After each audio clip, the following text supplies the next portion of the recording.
नालागिरी हाथी और गौतम बुद्ध की प्रेरणादायक कहानी। गौतम बुद्ध के जीवन में कई ऐसी घटनाएं हुई जिन्होंने उनकी करुणा, धैर्य और असीम शक्ति को दर्शाया। उन्हीं में से एक प्रसिद्ध घटना है नालागिरी हाथी की, जिसे उनके विरोधियों ने उन्हें नुकसान पहुंचाने के लिए छोड़ा था। गौतम बुद्ध जब अपने शिष्यों के साथ राजगृह मगध राज्य की राजधानी में ठहरे हुए थे, तब वहां के राजा बिंबिसार उनके अनुयायी थे। लेकिन उनके बेटे अजातशत्रु और कुछ अन्य लोग उनके बढ़ते प्रभाव से ईर्ष्या करते थे। उनमें सबसे अधिक द्वेष रखने वाला व्यक्ति था देवदत्त, जो बुद्ध का चचेरा भाई और एक बार उनका शिष्य भी था। देवदत्त ने कई बार बुद्ध को नुकसान पहुंचाने का प्रयास किया, लेकिन असफल रहा।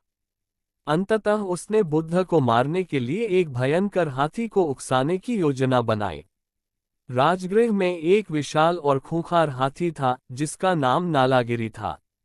देवदत्त ने राजमहल के महावतों को रिश्वत देकर आदेश दिलवाया कि नालागिरी को शराब पिलाई जाए और फिर उसे गौतम बुद्ध की ओर छोड़ दिया जाए, ताकि वह उन्हें कुचल डाले। जब ये योजना बनी, तब बुद्ध अपने शिष्यों के साथ नगर में भिक्षा लेने निकले थे। जैसे ही वे मुख्य सड़क पर पहुंचे, महावतों ने नालागिरी को छोड़ दिया।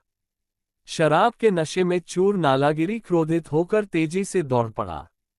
लोगों ने भय से चिल्लाना शुरू कर दिया और चारों ओर भगदड़ मच गई। नालागिरी को सड़कों पर दौड़ते देख चारों ओर हाहाकार मच गया। लोग इधर उधर भागने लगे। कई घरों और दुकानों के दरवाजे बंद कर दिए गए। माता पिता अपने बच्चों को उठाकर सुरक्षित स्थानों की ओर भागने लगे। नगर की मुख्य सड़क पर गौतम बुद्ध अपने शिष्यों के साथ शांत भाव से भिक्षा लेने जा रहे थे। जब बुद्ध के शिष्यों को दूर से आता हुआ नालागिरी दिखा, तो वे भयभीत हो गए। उन्होंने बुद्ध से अनुरोध किया, भगवान, ये हाथी अत्यंत हिंसक है। कृपया आप किसी सुरक्षित स्थान पर चले जाएं। लेकिन बुद्ध वहीं खड़े रहे।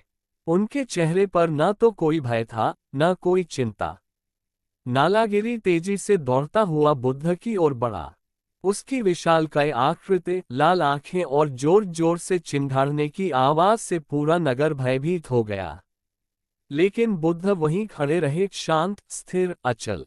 जैसे ही नालागिरी उनके समीप आया, बुद्ध ने धीरे धीरे अपना हाथ उठाया। उनकी आंखों में प्रेम, करुणा और शांति की दिव्य चमक थी। नालागिरी, जो अब तक असीम क्रोध में था, जैसे ही बुद्ध की आंखों में देखता है, वह ठिठक जाता है। उसकी गति धीमी हो जाती है। बुद्ध धीरे धीरे उसके पास बढ़ते हैं और अपने कोमल हाथों से उसका सिर सहलाते हैं। अचानक नालागिरी शांत हो जाता है। उसकी आंखों का क्रोध समाप्त हो जाता है। अब उसकी आंखों में केवल शांति और समर्पण बचा था। वह धीरे धीरे नीचे बैठ जाता है और बुद्ध के चरणों में अपना सिर झुका देता है।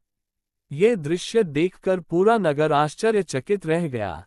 लोगों ने देखा कि एक भयंकर, उग्र हाथी, जिसे किसी ने नहीं रोका था, वह बुद्ध की मात्र करुणामयी दृष्टि से शांत हो गया। लोगों की आंखों में श्रद्धा और भक्ति के आंसू आ गए। वे समझ गए कि बुद्ध केवल एक साधारण व्यक्ति नहीं, बल्कि महान आत्मा है। देवदत्त, जो ये सब देखकर स्तब्ध था, उसकी एक और योजना असफल हो गई। वह समझ गया कि बुद्ध को बाहरी शक्ति से नहीं हराया जा सकता, क्योंकि उनके पास करुणा और प्रेम की असीम शक्ति थी। एक, क्रोध और हिंसा को केवल प्रेम और करुणा से जीता जा सकता है। 2, सच्ची शांति बाहरी परिस्थितियों से नहीं, बल्कि भीतर से आती है। 3, बुद्ध ने अपने जीवन से ये दिखाया कि अहिंसा और धैर्य सबसे बड़ी शक्तियां हैं। 4, ईर्ष्या और द्वेष का अंत विनाश में ही होता है, जबकि प्रेम और करुणा संसार को सुंदर बनाते हैं। ये कहानी आज भी हमें प्रेरित करती है कि हम अपने जीवन में प्रेम, धैर्य और करुणा को अपनाएं। चाहे कोई भी परिस्थिति हो, हमें अहिंसा और धैर्य का मार्ग नहीं छोड़ना चाहिए। गौतम बुद्ध ने ये सिद्ध कर दिया कि सच्ची शक्ति बाहुबल में नहीं, बल्कि आत्मबल में होती है। यही कारण है कि आज भी उनकी शिक्षाएं पूरी दुनिया में सम्मानित की जाती हैं।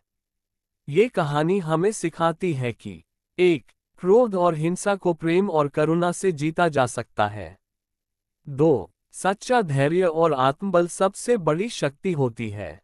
3. बुद्ध की शिक्षाएं केवल शब्द नहीं, बल्कि उनके जीवन का वास्तविक अनुभव थीं।